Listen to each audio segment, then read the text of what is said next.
সবচাইতে বড় যে বিষয়টি আজকে মানে এই 16-17 বছর ধরে জনগণের উপরে আপনি যে অতি ফ্যাসিবাদ চাপিয়ে রেখেছেন, অতিরিক্ত বল প্রয়োগ করে ওদের নাগরিক স্বাধীনতা আটকে রেখেছেন, আর অতিরিক্ত ভারত প্রীতির কারণে নিজের ক্ষমতাকে টিকিয়ে রাখার চেষ্টা করছে। এই অতি বল প্রীতি, অতি বল প্রয়োগ, অতি চালাকি, অতি মিথ্যা, অতি জুলুম, অতি পুলিশি নির্যাতন এবং অতি ভারত প্রীতি পুরোটা কাজে লাগবে না যদি জনগণ আপনার সাথে না থাকে।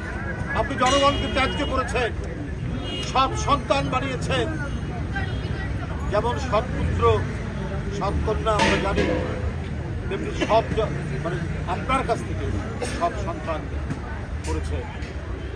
সুতরাং আপনার লোকজনের যে লুটপাট, এই লুটপাটের সমর্থন দেওয়ার জন্য ভোটাররা এটা কিন্তু আপনি জানেন, এটা আপনি জানেন বলেই এখন বিভিন্ন কথার আপনি ফানুস করছেন, ফুলঝুড়ি আপনি ছড়াচ্ছেন।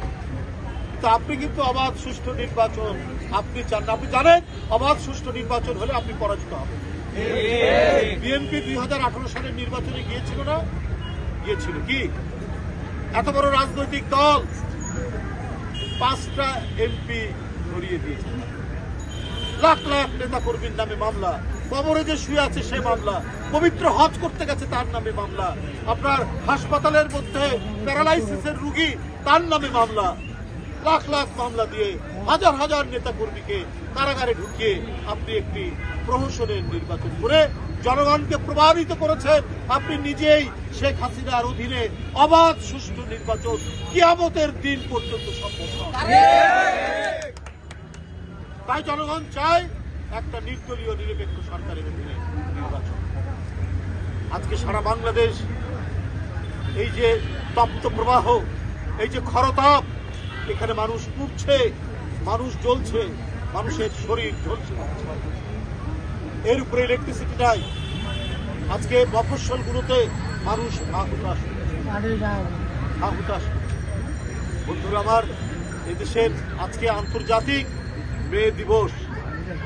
এই আন্তর্জাতিক মে দিবসে বাংলাদেশে মাত্র বিভিন্ন মানে ফরমাল ইনফরমাল সেক্টরে 7 কোটি লোক, এই 17-18 কোটি লোকের মধ্যে 7 কোটি লোক কোন রকমে কোনো কাজের মধ্যে আছে।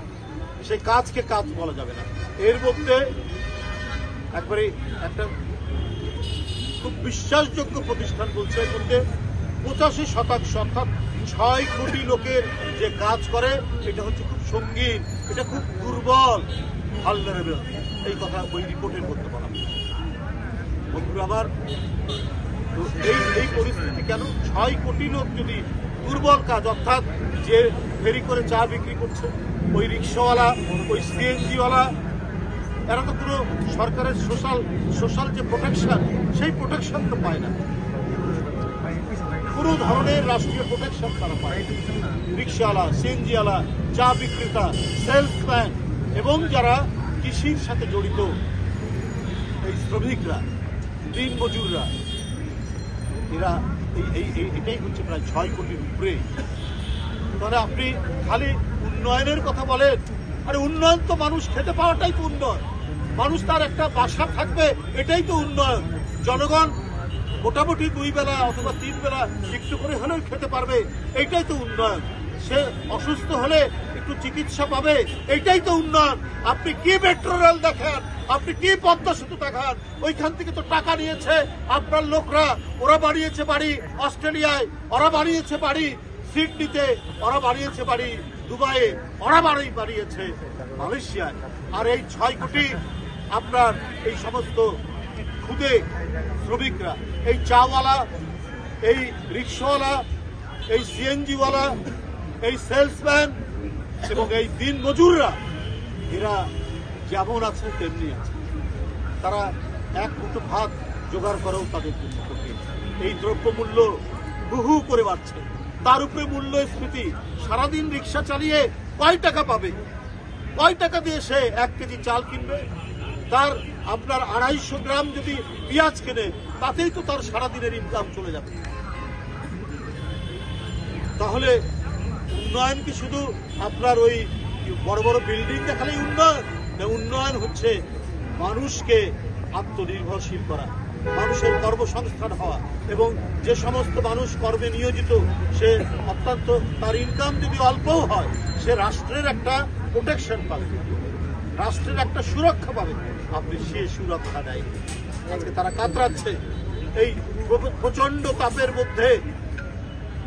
আরো তাদের সঙ্গী নব, এখানে যদি স্কুলের হেডমাস্টার মারা যায়, এখানে যদি স্কুলের শিক্ষক মারা যায়, এখানে যদি স্কুলের ছাত্ররা আপনার অজ্ঞান হয়ে যায়, তাহলে ওই রিক্সা চালক, ওই সিএনজি চালক, তার পরিণতি কি হতে পারে?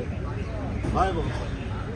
আমরা এই ভয়াবহ এবং বিষাক্ত এক গ্যাসের মধ্যে বাস করছি, শেখ হাসিনার নেতৃত্বে। এইখান থেকে আমাদের উত্তরণ ঘটাতে হবে। আমাদের ঢাকা মহানগর উত্তরের সদস্য সচিব যে কথা বলেছেন, আমরা জেলে যাচ্ছি, আমাদের নামে অনেক মামলা, তারপরেও আমরা জনগণের দুঃখ কষ্টে সবসময় এগিয়ে এসেছি। করোনার সময়, বন্যার সময়, প্রতিটি সময়ে আমরা এগিয়ে এসেছি আমাদের যতটুকু সাধ্য। আমি সকলকে ধন্যবাদ জানাচ্ছি এবং ঢাকা মহানগর উত্তরে তাদের এই উদ্যোগ সফল হোক এই কথা বলে আমি আমার বক্তব্য শেষ করছি।